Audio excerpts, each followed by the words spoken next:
নমস্কার, আমি Sanchita. Cooking with সঞ্চিতাতে আপনাদের স্বাগত জানাই। আজকে পনিরের একটা দুর্দান্ত রেসিপি আপনাদের সাথে শেয়ার করব। তো চলুন দেখে নিই। প্রথমেই পনিরটাকে কেটে নিয়ে আমি এখানে ম্যারিনেট করে নেব। দিয়ে দিলাম সামান্য একটু লবণ, কালারের জন্য দিচ্ছি কাশ্মীরি লঙ্কার গুঁড়ো, এর সাথে অ্যাড করে দিচ্ছি গোলমরিচের গুঁড়ো। এরপর দিয়ে দিচ্ছি আদা রসুনের পেস্ট হাফ চামচ, দিয়ে দিলাম ভিনিগার 1 চামচ, আর তার সাথে দিয়ে দিচ্ছি রেড চিলি সস। 1 চামচ কর্নফ্লাওয়ার এখানে অ্যাড করে দিলাম। এরপর খুব ভালোভাবে মিশিয়ে নিয়ে এটাকে আধ ঘন্টা ম্যারিনেট করে রেখে দেব। পনিরের অনেক রেসিপি আপনারা খেয়ে থাকবেন, তবে রুটির সাথে এইভাবে একবার অবশ্যই ট্রাই করে দেখবেন, ভীষণ ভালো হয় খেতে।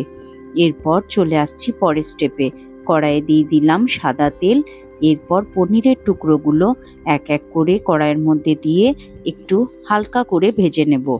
খুব বেশি ভাজবো না, তাহলে পনিরগুলো শক্ত লাগবে, তাই আমি খুব হালকা করে ভেজে তুলে নিলাম। অবশিষ্ট তেলে দিয়ে দিলাম কুচনো রসুন, কুচনো আদা রসুন দিয়ে এরপর আদা রসুনটাকে একটু ভালো করে ভেজে নিতে হবে। হালকা যখন একটু ভাজা হয়ে যাবে তখন দুটো বড় সাইজের পেঁয়াজ এই রকমভাবে কেটে, আর দেখুন আমি প্যাটেলসগুলো ছাড়িয়ে নিয়েছি, এরপর হালকা ভেজে নিতে হবে। তারপরে দিয়ে দিলাম ক্যাপসিকাম, এটাও আমি কিউব সাইজের কেটে নিয়েছি। খুব ভালো করে ভেজে নেব, তবে যেন ক্রাঞ্চি ভাবটা থাকে। এরপর দিয়ে দিচ্ছি লবণটা দিয়ে হালকা নাড়াচাড়া করে নেব। হালকা নাড়াচাড়া করে নিলেই 1 থেকে 2 মিনিট মিডিয়াম টু হাই হিটে রান্না হয়ে যাবে। এগুলো রান্না হতে বেশি সময় লাগে না।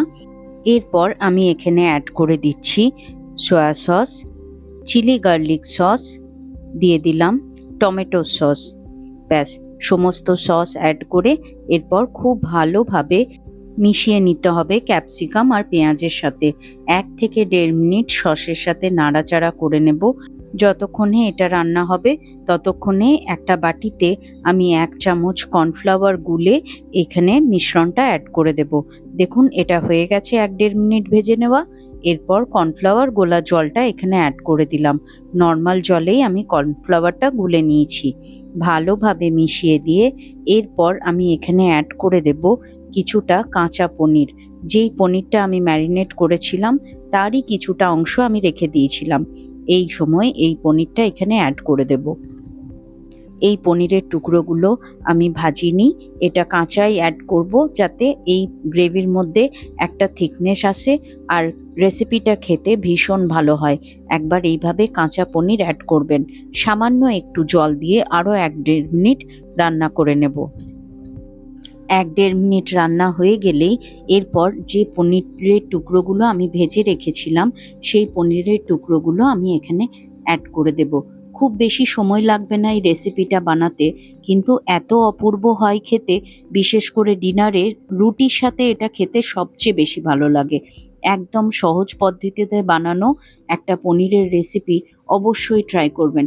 ভীষণ চটপটা হয় খেতে, আর বানাতে সময় লাগবে জাস্ট 10 মিনিট, তাহলেই হয়ে যাবে।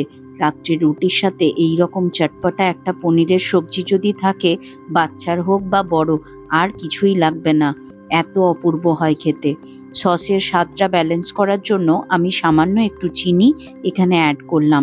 এরপর নেড়ে চেড়ে একদম রেডি। দেখুন ওপর থেকে আমি বেশ কিছুটা পরিমাণ কাঁচা লঙ্কা অ্যাড করে দেব, এতে ফ্লেভারটা খুব সুন্দর আসবে।